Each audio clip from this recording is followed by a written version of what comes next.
Hello friends, welcome to yours learning point. दोस्तों, जैसा कि क्लास 10 का एनसीईआरटी 2023-24 का सीरीज स्टार्ट हो चुका है। चैप्टर 1 का एक्सरसाइज 1.1 हम कर रहे थे, जिसका 4 क्वेश्चन चैनल पे अपलोड हो चुका है। यहाँ पे हम 5वां क्वेश्चन देख लेते हैं। तो दोस्तों, ये जो क्वेश्चन है ना, मोस्टली आस्क्ड क्वेश्चन है, बहुत ही ध्यान से देखिएगा। यहाँ पे क्या बोल रहा है कि check whether 6 to the power n can end with 0 for any natural number n। तो यहाँ पूछ रहा है कि क्या ऐसा कोई नंबर है जो अगर हम 6 का पावर लगा दें n पॉजिटिव नेचुरल नंबर जो कि एंड हो जाए 0 से।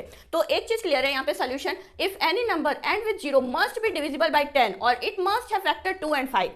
दोस्तों, किसी भी नंबर को 0 से एंड करने के लिए एक कंडीशन बहुत इंपॉर्टेंट है, वो कि वो 10 से डिवाइड होना चाहिए। वो नंबर किससे डिवाइड होना चाहिए? 10 से डिवाइड होना चाहिए। या फिर हम ये भी कह सकते हैं कि उसका फैक्टर 2 और 5 होना जरूरी है। मतलब कि 6 का जो भी फैक्टर निकले उसका फैक्टर 2, उसमें 2 भी आना चाहिए और 5 भी आना चाहिए। ऐसे ही question 4 to the power n के लिए भी पूछता है, 12 टू द पावर n के भी लिए पूछता है। तो सेम क्वेश्चन में सेम प्रोसेस अप्लाई होगा, बस प्राइम फैक्टराइजेशन अलग हो जाएगा। तो चलिए हम देखते हैं इस क्वेश्चन को ध्यान से, जो कि एनसीईआरटी का क्वेश्चन नंबर 5 है।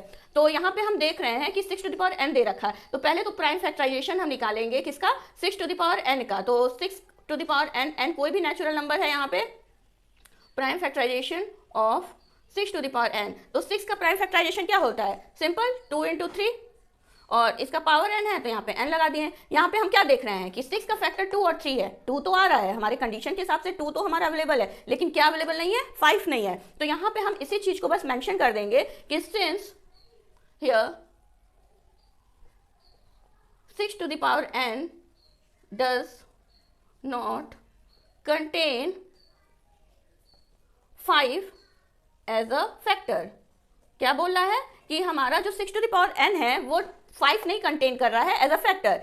therefore 6 to the power n can never, हमारा कंक्लूजन क्या निकला कि हमारा 6 to the power n है वो can never and with 0 for any natural number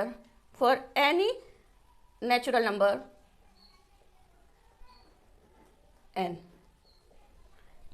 ये हमारा सॉल्यूशन है जो कि हमें बताना है। पहले तो सबसे पहले ऐसा क्वेश्चन आएगा, सबसे पहले हम कंडीशन लिख देंगे, फिर नेक्स्ट स्टेप में हम प्राइम फैक्टराइजेशन कर लेंगे। यहाँ पे देख लिखेंगे कौन सा फैक्टर मिसिंग है। अगर 2 मिसिंग है तो यहाँ पे 2 एज अ फैक्टर लिखेंगे, अगर 5 मिसिंग है तो 5 एज अ फैक्टर लिखेंगे। ठीक, फिर लास्ट में कंक्लूजन लिखेंगे कि 6 to the power n can never end with 0 for any natural number 1 because it does not contain 5 as a factor.